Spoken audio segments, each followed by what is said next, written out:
9th sphere exercise 11.2। ये C S से है, कर्व सरफेस एरिया है, टी एस से है, टोटल सरफेस एरिया, दोनों सेम ही होते हैं। फर्स्ट क्वेश्चन है सरफेस एरिया निकालना है। उसका फर्स्ट पार्ट है रेडियस गिवन है आर इक्वल्स टू 10.5 सेंटीमीटर, और 10.5 है तो 10.5 क्या है 21/2। ये रेडियस गिवन है सेंटीमीटर में, बस चेंज कर लिया 21/2 में। उसके बाद निकालना क्या है, सरफेस एरिया निकालना है। तो सरफेस एरिया इक्वल्स टू क्या होगा 4, पाई की वैल्यू 22/7 और multiply with R square 21/2 multiply with 21/2। 2 2 4 2 4 cancel, 7 1 जा 7 3 जा 21। देन मल्टीप्लिकेशन, यहाँ से इसका मल्टीप्लिकेशन करेंगे तो 66, 3 2 जा 6 3 2 जा 6 मल्टीप्लाई विद 21 और 1386 centimetre square is the answer. Then next part, second part, radius equals to 5.6 centimetre. Then 5.6 centimetre को 56 डिवाइडेड बाई 10 सेंटीमीटर, डेसिमल हटा दिया। Then surface area equals to 4, pi की वैल्यू 22/7। जब तक ये 7 से कट रहा है ना तो 7 ही रखेंगे नीचे 22/7, और जिसमें गिवन होगा 3.14 यूज़ कर लेंगे। 56/10 इंटू 56/10 कैंसिल हो रहा है, 7 8 जा 56। नीचे से ये 10 से कैंसिल करने की ज़रूरत नहीं है, ओनली मल्टीप्लिकेशन करके और डिवाइडेड बाय क्या करना है 100 करना है। ठीक है, इजी है, ये खुद से कैलकुलेट कर लीजिए। Next third part, radius equals to 14 centimetre. ये और ज़्यादा इजी है, 14 है, डेसिमल भी नहीं है। Then surface area equals to 4 multiply with pi value 22/7 multiply with 14 multiply with 14। Then 7 1 जा एंड 7 2 जा 14। देन मल्टीप्लिकेशन, इसके बाद ये 44 आएगा और यहाँ से ये 4 2 जा 8 8 2 जा 16 16 और 1 17 और मल्टीप्लाई विद 14 और सेंटीमीटर स्क्वायर तो साथ है ही।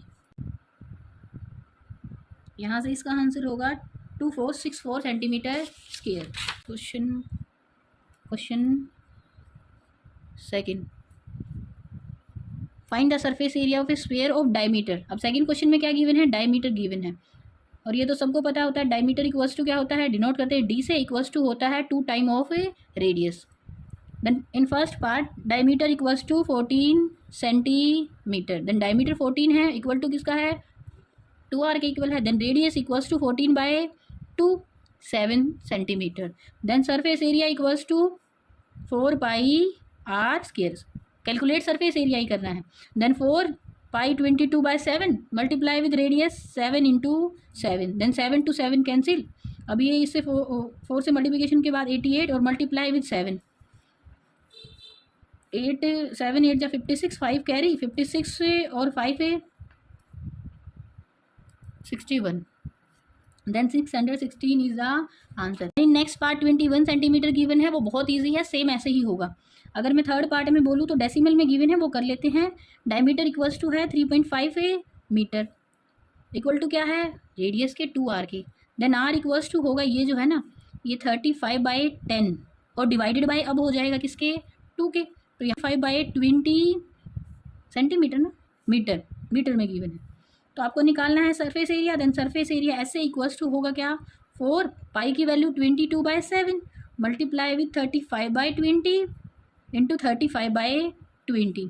यहाँ से 7 5 जा पे कैंसिल हो रहा है, 5 1 जा और 5 4 जा और 4 1 जा 4 1 जा, ये भी कैंसिल हो गया। ये यहाँ से 2 1 जा 2 1 जा और 2 से ये 10 पे कैंसिल हो रहा है, और भी कैंसिल हो रहा है, बट फिर बाद में डेसिमल लगाना पड़ेगा, डायरेक्ट मल्टीप्लिकेशन के बाद डेसिमल लगा लीजिए। 11 5 जा 55 5 कैरी 11 3 जा 33 और प्लस 5 38 डिवाइडेड बाय 10। एक ज़ीरो है तो पीछे से एक डेसिमल के बाद एक डिजिट के बाद डेसिमल लगेगा, तो आएगा 38.5 metre square is the answer.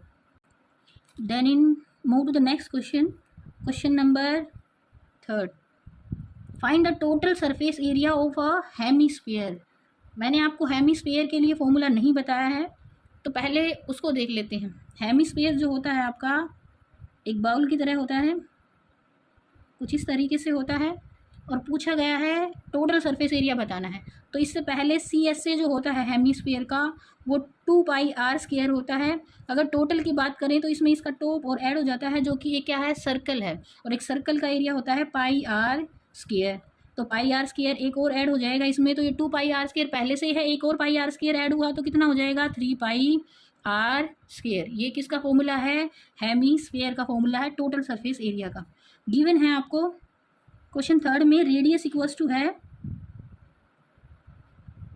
10 centimetre, और ये भी गिवन है कि पाई की वैल्यू आपको 3.14 ही लेनी है, पहले से ही बता रखा है क्वेश्चन में। तो अब इसको देखते हैं, तो क्या होगा CS नहीं, आपको निकालना है total surface area, TSA equal to होगा क्या 3πr²। देन 3 पाई की वैल्यू 3.14 मल्टीप्लाई विद 10 और मल्टीप्लाई विद रेडियस 10। यहाँ से मैं डेसिमल को अगर हटाऊँ तो डिवाइडेड बाय क्या करना होगा, 100 करना होगा। 2 जीरो से ये दोनों जीरो कैंसिल हो जाएंगी, तो ओनली मल्टीप्लिकेशन ही करना है। 3 4 जा 12, 3 1 जा 3 और +1 4, 3 3 जा 9, 942 centimetre square is the answer. The radius of a spherical balloon है, वैसे स्पेरिकल बलून कम ही होते हैं, शेप थोड़ी सी उसकी एक ड्रॉप जैसी होती है, बट जैसा गिवन है वैसा ही मानेंगे। जो बलून है उस स्पेरिकल है और उसकी रेडियस जो है आपको गिवन है वो है इंक्रीज हो गई है 7 to 14 सेंटीमीटर। तो पहले रेडियस में मान लेती हूँ मेरे पास छोटा r थी जो 7 सेंटीमीटर थी, अब जब बढ़ गई है तो 14 सेंटीमीटर जो है वो रेडियस कैपिटल R से डिनोट कर लेते हैं, अब इतनी हो गई है। तो पूछा क्या है इनटू इट, उसमें भर दिया है क्या, एयर फिल करने से उसका साइज बढ़ गया है बलून का। Find the radius of the surface area of the balloon in 2 cases. तो दोनों में सरफेस, अगर रेडियस चेंज हो रही है तो सरफेस एरिया भी चेंज होगा। तो आपको ओनली क्या करना है, उसका आपको साइज बढ़ने के बाद उन दोनों सरफेस एरिया का रेशो निकालना है। तो कर लेते हैं। देखिए अगर ये रेडियस है देन सरफेस एरिया सबको पता है क्या होता है 4πr², स्क्वायर है ना 4πr², तो यहाँ से ये रहेगा। और दूसरी साइड से अगर मैं देखूँ सरफेस एरिया किसका, पहले वाले का, बिफोर फिलिंग, मतलब और हवा भरने से पहले ये था, और सरफेस एरिया आफ्टर उसको भरने के बाद जो रहेगा वो क्या रहेगा 4π, और बड़े वाला कैपिटल R²। रेशो निकालना है, तो रेशो कैसे निकालते हैं, इसका 4πr² और उस भरने के बाद क्या 4π कैपिटल R², दोनों का रेशो उनको एक दूसरे से डिवाइड कर दीजिए। ये इससे कैंसिल हो गया, पाई से कैंसिल हो गया। R², small r² divided by capital R² है, वैल्यू गिवन है आपको, स्मॉल r जो है वो 7 × 7 है और कैपिटल जो है वो 14 × 14 है। देन 7 1 जा 7 2 जा 7 1 जा 7 2 जा, जो मेरे पास आंसर आ रहा है 1/4 आ रहा है। मैं 1/4 को कैसे लिख सकती हूँ, 1:4 इज द आंसर। जो पहले एरिया था उसका और जो अब एरिया हो गया है फिलिंग के बाद एयर 1:4 है। This is the answer. The next question, question number 5, clear ना बेटा। क्वेश्चन नंबर 5, इस hemispherical bowl made of brass has inner diameter 10.5 centimetre. Find the cost of a tin plating it on the inside at the rate of 16 per 100 centimetre square. इसका inner दे रखा है आपको, radius वो reason मैं बताती हूँ। ये बाउल है कुछ इस तरीके से, तो उसको अंदर से टीन प्लेटिंग की गई है, मतलब अंदर से उसको यहाँ से ये वाली जो उसकी सरफेस है ना उसको किया गया है। तो अंदर वाला जो सरफेस होगा पता था आपको CS से है, वो कितना होता है 2πr²। ऊपर से तो कवरिंग है नहीं, तो ये वाला टोटल वाला तो आएगा नहीं, ओनली CS से करना है। उसका भी आपको पर 100 सेंटीमीटर स्क्वायर रेट गिवन है, पहले हम इसका CS से निकाल लेते हैं। उसके लिए इनर डायमीटर गिवन है, तो ये अंदर वाला डायमीटर गिवन है, इसका मतलब क्या है, डायमीटर इक्वल टू होता है 2 टाइम ऑफ रेडियस, और वो कितना गिवन है 10.5 सेंटीमीटर। अगर ये इतना है तो रेडियस इक्वल्स टू हो जाएगा आपका 105 डिवाइडेड बाय 20। मैंने डेसिमल भी हटा दिया है और ये 2 भी नीचे आ गया है, सेंटीमीटर। तो आपका CS से जो होगा वो होगा आपका 2 मल्टीप्लाई विद पाई की वैल्यू यहाँ पे 22/7 ही रख लेते हैं, और multiply with 105 divided by 20 into 105 divided by 20। अब इसको करते हैं सोल्व। 7 1 जा 7, 7 1 जा 7, 7 5 जा 35, 3 3 जा 5 3 जा 15 और 5 4 जा 20। अब ये 2 1 जा और 2 2 पे, और ये 2 से कट जाएगा कितने पे, 11 पे। अब नीचे जो रह गया उसको देखते हैं, यहाँ से ये 2 से कैंसिल हो सकता है बट और कुछ है नहीं 2 से कैंसिल होने के लिए, नहीं होगा। तो जो रह गया उसको देख लेते हैं, 11 मल्टीप्लाई विद 3 मल्टीप्लाई विद 105 और डिवाइडेड बाय क्या, 20। ये मेरा क्या है, CS से है। मैं इसको कैलकुलेट बिल्कुल नहीं करूँगी, इसको एज इट इज़ रखिए क्योंकि हमें लास्ट में उसको करना है, मल्टीप्लिकेशन करना है हमें किसे, 16 से, तो उससे कर लेते हैं फिर ईजिली हो जाएगा। 5 से कैंसिल हो रहा है, 5 से और कर देते हैं, 5 4 जा, 5 2 जा और 5 है 1 जा, ऐसे रखते हैं। और क्या है ये, सेंटीमीटर स्क्वायर। अब उसके बाद निकालना है मुझे, कोस्ट निकालना है, तो यहाँ से लिख लेते हैं, cost of 100 centimetre square equals to कितना है, 16 रुपीज़ है। मुझे निकालना है कोस्ट ऑफ कितना, ये वाला 11 into 3 into 21/4 centimetre square equal to कितना होगा, ज़्यादा होगा तो सारा मल्टीप्लिकेशन में इसके साथ आ जाएगा, और डिवाइडेड बाय क्या ही है, 4 है। यहाँ से कोस्ट ऑफ 1 सेंटीमीटर स्क्वायर होगा तो डिवाइडेड बाय 100 भी होगा, और यहाँ भी डिवाइडेड बाय 100 आएगा, और यहाँ भी डिवाइडेड बाय 100 आएगा, तो क्या होगा, 27.72 रुपीज़ इज़ द आंसर। ये नीचे हमने कोस्ट ऑफ 100 सेंटीमीटर स्क्वायर 16 है, तो कोस्ट ऑफ यूनिटरी मेथड है ना, cost of 1 centimetre square equals to क्या ही होगा, डिवाइडेड बाय 16 डिवाइडेड बाय 100, और ज़्यादा का निकालना है तो मल्टीप्लाई भी चला जाएगा, ठीक है। तो यहाँ से इसको सोल्व करेंगे तो इतना आंसर आ जाएगा। Find the radius of the sphere whose surface area, surface area पहले से गिवन है, स्फीयर का है तो सरफेस एरिया होता ही क्या है, मैं ऐसे डिनोट कर रही हूँ, आपको पूरा लिखना है। सरफेस एरिया इक्वल्स टू होता है पाई आर स्क्वायर और इक्वल टू 154 सेंटीमीटर स्क्वायर है। दिख रहा है 7 से कैंसिल हो जाएगा, तो आपको पाई की वैल्यू 22/7 लेनी है। 4 into 22/7 multiply with R square, radius ही निकालना होगा, रेडियस ही पूछा गया है। 154 सेंटीमीटर स्क्वायर, ये आपको गिवन है, ये भी सेंटीमीटर स्क्वायर में होता है। आर स्क्वायर को इधर ही रख लीजिए और सब उधर जाएगा। 154 मल्टीप्लाई विद 7 डिवाइडेड बाय 4 और डिवाइडेड बाय 22, जो ऊपर था वो नीचे है और जो नीचे था वो ऊपर मल्टीप्लिकेशन में चला गया है। काट देते हैं इसको, 11 2 जा 22, 11 1 जा और 11 4 जा पे कैंसिल हो गया। अब इससे ज़्यादा ये कटेगा नहीं, 2 1 जा और 2 7 जा, तो आर स्क्वायर इक्वल टू आ रहा है 7 7 जा 49 डिवाइडेड बाय 4। और जब मैं इसका स्क्वायर रूट करूँगी, ये स्क्वायर से उधर जाएगा तो स्क्वायर रूट में चेंज हो जाएगा, तो यहाँ से 7 तो बाहर आएगा, 49 का स्क्वायर रूट 7 होता है, और ऐसे ही 4 का स्क्वायर रूट 2 होता है। Then 7/2 centimetre is the answer. आपको इसको अगर डेसिमल में चेंज करना है तो 3.5 सेंटीमीटर भी आप इसको लिख सकते हो। The next question, 7th question. The diameter of a moon is approximately 1/4 of the diameter of the earth. लिख लेते हैं, डायमीटर है ऑफ किसका, मून का। मैंने उसको स्मॉल d से डिनोट किया है। डायमीटर ऑफ अर्थ जो है उसको ऐसे लिख लेते हैं, जो गिवन है उसको मान लेते हैं। लेट से नहीं कर रही हूँ मैं, समझाने के लिए लिख रही हूँ, जो जैसे बोला है वही है। 1/4 है डायमीटर ऑफ अर्थ, तो इसका मतलब अगर मून का क्या है, मून का जो है अर्थ से 1/4 है, तो मैंने यही तो लिखा। अगर मून का 1 है तो उसका 4 टाइम है, या फिर आप ये लिख लीजिए डायमीटर ऑफ मून, जैसे उसने बोला वैसे ही, diameter of moon equals to 1/4 of diameter of अर्थ।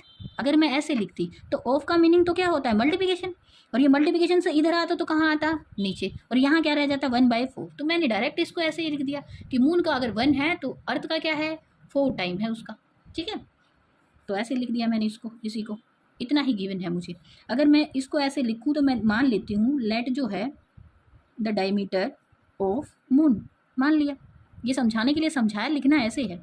मान लिया x है, तो डायमीटर ऑफ अर्थ क्या हो जाएगा मेरे पास, और बढ़िया रहेगा आप इसको 2x मानिए, क्योंकि तो डायमीटर दे रहा है, रेडियस जब निकलेगी तो उसका आधा हो जाएगी, तो रेडियस जो हो जाएगी यहाँ से लिखूँगी मैं, ये तो क्या है 2r है, और यहाँ से इसका मतलब रेडियस जो है वो कितनी ही आएगी मेरे पास है, x आ जाएगी, आसान हो जाएगा उससे। फिर यहाँ से इसका भी 4 टाइम होगा किसका, अर्थ का, तो अर्थ का कितना हो जाएगा 8x, उससे 4 गुना, और ये क्या है, इसकी 2r है, r को अलग मानिएगा, ठीक है, ये है। तो इसका जो रेडियस है बड़े वाला है, और वो कितना हो जाएगा, इससे आधा, तो कितना 4x। अब जो निकालना है वो देख लेते हैं। Find the ratio of their surface area. Surface area बताना है तो पहले मून का सरफेस एरिया लेते हैं, surface area of A moon, उसका रेशियो बताना है किससे, सरफेस एरिया ऑफ ए अर्थ से बताना है। तो मून का कितना होगा 4 पाई आर स्क्वायर, छोटे वाला आर स्क्वायर, यहाँ पे आर क्या है, एक्स मान रखा है मैंने, तो एक्स स्क्वायर आर भी मान सकते थे बट ऐसे भी कोई दिक्कत नहीं। एक्स स्क्वायर डिवाइडेड बाय 4 पाई तो होगा ही होगा, और यहाँ से क्या आर की जगह पे क्या है 4x है, तो 4x और उसका भी क्या आएगा होल स्क्वायर आएगा। ठीक है, पूरे का लिखना है नहीं तो मिस्टेक हो जाएगी। ये इससे कैंसिल हो गया। अब यहाँ से मेरे पास बचा जो उसको लिखते हैं एक्स स्क्वायर डिवाइडेड बाय 4 का स्क्वायर क्या बनेगा 16, और एक्स का स्क्वायर तो एक्स स्क्वायर होगा ही, एक्स स्क्वायर से एक्स स्क्वायर कैंसिल हो गया। आंसर जो आ रहा है 1/16 आ रहा है, रेशो में चेंज करूंगी तो 1/16 is the answer. Question 8, hemispherical bowl is made up of steel, steel से बना है, 0.5 सेंटीमीटर थिक है। पहले बना लेते हैं, इजी रहेगा समझना। मोटाई देता है ना, किसी चीज़ की थिकनेस देता है तो उसको शो करना ज़रूरी होता है। ये बाउल बना लिया पहले। अब इसको समझना थोड़ा सा कुछ इस तरीके से है कि इसका कुछ ना कुछ थिकनेस तो होती ही है। कटोरी है जो भी है आपकी, बाउल है, उसकी थोड़ी सी थिकनेस है, कुछ ऐसी इक्वल है। ये थोड़ा सा बनाने में तो ऐसे ही बनेगा। यहाँ से ये जो थिकनेस है ना, ये वाली, यही गिवन है आपको। ये कितनी है 0.25 सेंटीमीटर है। काफ़ी अच्छा भारी सा है ये, 2 सेंटीमीटर में है। तो यहाँ से इनर रेडियस भी गिवन है, अंदर वाली ये रेडियस, ये कितना है, ये दे रखा है आपको। इनर रेडियस जो है वो 5 सेंटीमीटर है। और अगर मैं ये थिकनेस को भी ऐड करके आउटर रेडियस बनाऊं पूरे की, यहाँ से लेके यहाँ तक, तो 5 में ये 0.25 सेंटीमीटर भी ऐड हो जाएगा। ये छोटे वाली जो इनर रेडियस है उसको आर मान रही हूँ मैं, और बाहर वाले को ऐड करके उसको आउटर रेडियस बनाऊँ तो वो होगी 5.25 सेंटीमीटर। इतना क्लियर है? आगे देखते हैं स्टेटमेंट क्या बोला। Find the outer curve surface area of the bowl. तो आपको कर्व सरफेस एरिया ही निकालना है। कर्व सरफेस एरिया के लिए CSA के लिए फॉर्मूला होता है क्या 2 पाई r²। आर कौन से वाला, बड़े वाला लेना है, इसीलिए मैंने देखो पहले ही ऐड करा दिया था, आउटर वाली काउंट कर ली। ठीक है, तो 2 पाई की वैल्यू 22/7, और r जो है आपको गिवन है, आप इसको 525/100 इंटू डिवाइडेड बाय 100 ऐसे हो गया। ठीक है, अब इसको कैंसिल करते हैं। 7 1 जा 7, 7 7 जा 49, 3 रिमाइंडर रहेगा, 7 5 जा 35, 25 से काटते हैं, 25 3 जा और 25 है 4 जा, 4 जा से ये दोनों कैंसिल हो गए, एक 2 वाला और एक यहाँ से क्या हो जाएगा 11 हो जाएगा। अब वैसे इसको कैंसिल करूँ मैं तो फिर ये 25 से ही हो रहा है, फिर वो डेसिमल लगेगा बाद में, कोई बात नहीं कर लेते हैं। वैसे ये 25 2 जा और 25 1 जा, और ये 25 है 4 जा, तो ऊपर जो रह गया 11 इंटू 3 इंटू 21 और डिवाइडेड बाई क्या ही है 4 ही है। इसका मल्टीप्लिकेशन करेंगे इससे तो ये यहाँ से आ जाएगा 63 मल्टीप्लाई विद 11 और डिवाइडेड बाई 4। इसको ईजी है करना आप। 11 3 जा 33, 11 6 जा 66 और 3 69 डिवाइडेड बाई 4। अब इसका करेंगे इससे डिवीजन, 4 1 जा 4, 2 रिमाइंडर, 4 7 जा 28, 1 रिमाइंडर, और 4 3 जा 12 और 0.25 समथिंग आएगा, 173 पॉइंट नियर अबाउट है centimetre square is the answer. Then the last question, question number 9। कई पार्ट हैं इसके, पहले बना लेते हैं जो दे रखा है उसको। ये एक पहले सिलेंडर गिवन है, अगर आपको नहीं पता है सिलेंडर के बारे में तो मैं बना रही हूँ। कुछ इस तरीके से है, इसके अंदर एक स्फीयर रखा हुआ है, कुछ ऐसा है स्फीयर, ऊपर वाले को भी टच कर रहा है, नीचे वाले को, मतलब एग्जैक्ट है। ठीक है, राइट सर्कुलर सिलेंडर जस्ट बिल्कुल अच्छे से बंद है मतलब, और इसकी रेडियस जो है वो गिवन है आपको आर ही है। अब एक कॉमन सेंस की बात मुझे बताइए, इसकी रेडियस आर है तो इसकी हाइट कितनी होगी, इतना। ये देखिए इधर से ये भी आर, ऊपर से नीचे से टच तो कर रहा है, इधर से ये भी आर प्लस आर 2r, इसकी क्या हो जाएगी सिलेंडर की हाइट हो जाएगी टोटल, इतनी हाइट है सिलेंडर में। ठीक है, फिर उसके बाद curve surface area of sphere बताना है हमें। स्फीयर का कर्व सरफेस एरिया कुछ नहीं करना आपको गिवन ही नहीं है, आपको ओनली रेडियस बता रखी है, वो कितनी है r है। तो कर्व सरफेस एरिया क्या होता है स्फीयर का, CSA जो होता है स्फीयर का वो होता है 4 पाई r²। बस इतना ही है फर्स्ट पार्ट। सेकंड पार्ट है curve surface area of the cylinder. Cylinder का कर्व सरफेस एरिया अभी बताया मैंने, इसकी हाइट जो होगी वो कितनी होगी 2r होगी। तो कर्व सरफेस एरिया सिलेंडर का क्या होता है 2 पाई RH, ये होता है किसका CSA ऑफ अ सिलेंडर। तो 2 और पाई और r और h की वैल्यू क्या ही है, ये भी 2r ही है, तो इसका क्या ही हो जाएगा 4 पाई r²। लास्ट में क्या करना है आपको रेशो बताना है पहले और दूसरे का। देखिए ये भी सेम है ये भी सेम है, तो रेशो जो रहेगा वो क्या ही रहेगा, कैंसिल ही हो जाएंगे, 1:1 is the answer. Exercise 11.2 complete हो गई आपकी।